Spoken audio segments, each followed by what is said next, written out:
नमस्कार दोस्तों, एक बार फिर से आप सभी का स्वागत है आपके अपने चैनल सीक्रेट ज्ञानी पर। दोस्तों, उम्मीद करते हैं आप सभी स्वस्थ होंगे, मस्त होंगे, ज़िंदगी के मज़े ले रहे होंगे। और हाँ, एक बार फिर से आप सभी को सुबह सुबह की राम राम।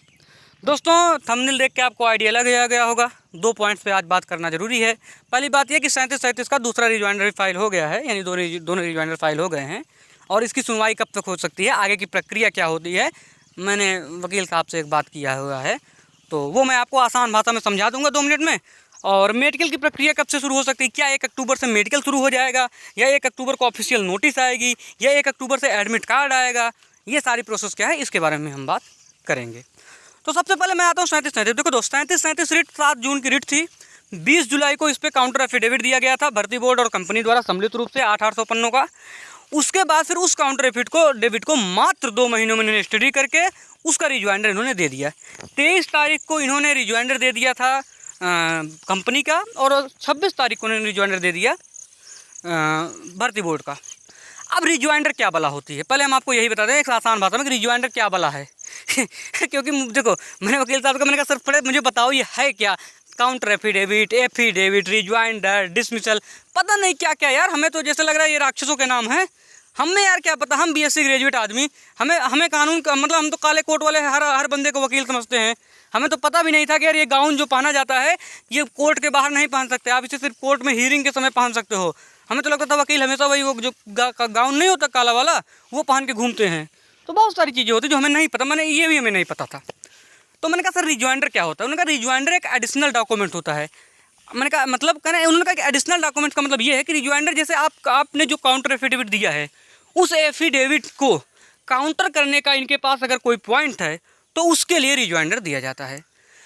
रिजॉइंडर में एडिशनल डॉक्यूमेंट लगते हैं, रिजॉइंडर में एडिशनल एविडेंस लगते हैं, रिजॉइंडर में एडिशनल पॉइंट्स बनाए जाते हैं। रिजॉइंडर का मतलब ये होता है कि आप इसमें एडिशनल आरोप कोई लगा रहे हो वो लगा सकते हो, एविडेंस लगा रहे हो वो लगा सकते हो, कुछ और पॉइंट्स कहना चाहते हो वो लगा सकते हो।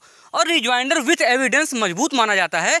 विदाउट एविडेंस कोई भी रिजॉइंडर होगा वो बहुत वीक माना जाता है। मैंने कहा सर मतलब ये इसका क्या मतलब हुआ विथ एविडेंस। मैंने कहा देखो, अगर कुछ आपके पास एविडेंस है, आप एविडेंस के साथ सामने वाले की बात को एविडेंस के साथ काउंटर कर रहे हो तो वो मजबूत माना जाएगा।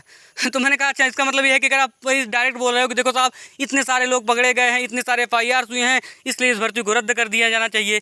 चलो रद्द न करते हो SIT तो बैठा ही देनी चाहिए, चलो कुछ नहीं करते हो कम से कम फॉर्म का पैसा ही वापस कर दो। तो ये सब चीज़ें नहीं होती वहाँ पर। और मैंने कहा सर FIR की कॉपी अगर लगाई है वो एविडेंस। तो कहा FIR की कॉपी भाई कौन सी एविडेंस हुई, FIR कौन सा भर्ती बोर्ड मना कर रहा है कि हमने FIR नहीं किया। भाई भर्ती बोर्ड तो कह ही रहा है कि हमने FIR किया हुआ है। FIR भर्ती बोर्ड का करना भी कहीं ना कहीं भर्ती बोर्ड के फेवर में ही है, क्योंकि इससे भर्ती बोर्ड ये दिखा रहा है कि हम प्रक्रिया को पारदर्शी बना रहे हैं। भाई भर्ती बोर्ड ने FIR किया, पुलिस के पास कि साहब एक काम करो, आप जांच करो, इस प्रक्रिया में जो भी दोषी हो उसे पकड़ो और उसे उचित धाराओं में आप उस पर कार्रवाई करो।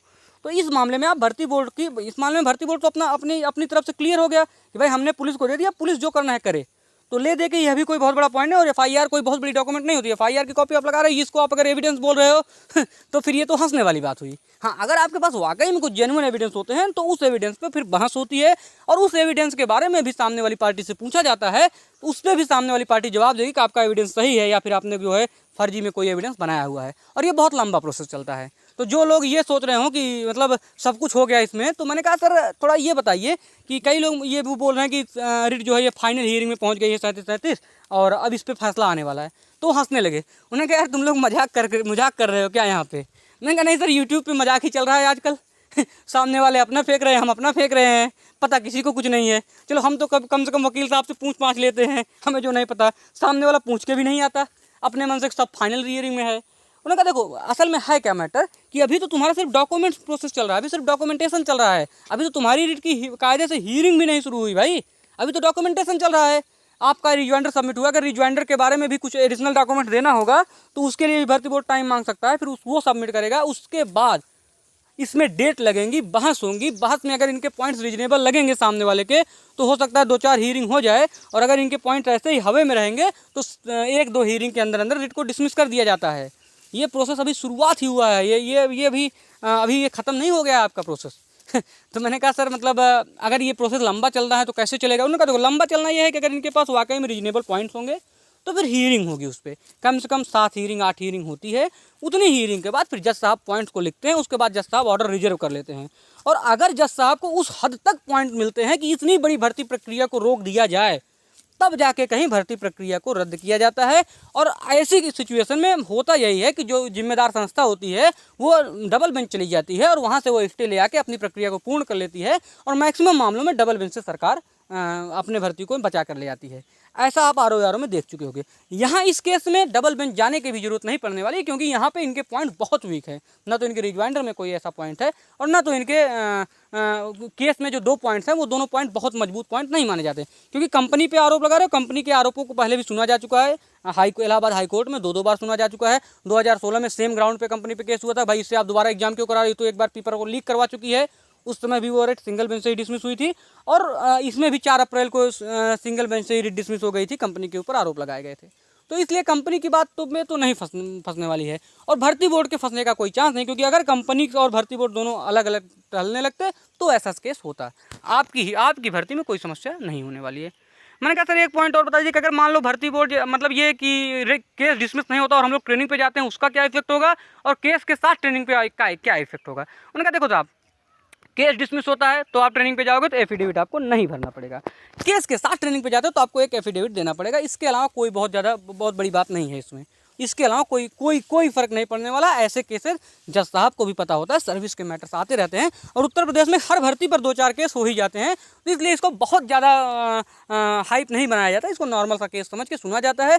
उस हिसाब से अगर पॉइंट्स आपको मिलते हैं कि हाँ इस भर्ती को रोक दिया जाए, तो फिर किया जाता है। अदरवाइज छोटे मोटे पॉइंट में, और अनफेयर मीन्स कोई बहुत बड़ी पॉइंट नहीं माने जाते। तो ये बात हुई। फिर मैंने कहा चलो सर, चलिए सर ठीक है, धन्यवाद आपका ये बताने के लिए। उन्होंने कहा मैक्सिमम इस केस में मैं बता रहा हूँ कि 2-3 हियरिंग के अंदर ये डिसमिस हो जाने वाली है रेट, क्योंकि इसमें कोई पॉइंट नहीं है, कुछ भी पॉइंट ऐसा नहीं है कि जिस पे आप बहस कर सको।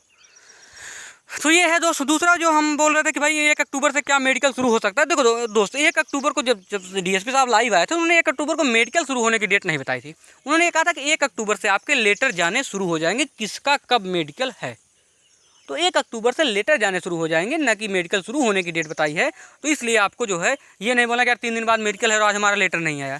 1 अक्टूबर से आपको, और जैसा हमें भी इनपुट मिल रहा है, हमने 25 तारीख को बताया था सुपर 30 वाले ने, और उस भाई से मैंने फिर पूछा, उन्होंने कहा बिल्कुल 30 तारीख के आसपास जो है लेटर यहाँ से आपके ज़िलों में पहुँच जाएंगे, और उसके बाद आगे लेटर्स आपके बटने शुरू हो जाएंगे। यानी मान के चलो दशहरा के बाद आपको मेडिकल शुरू हो जाएगा 100%।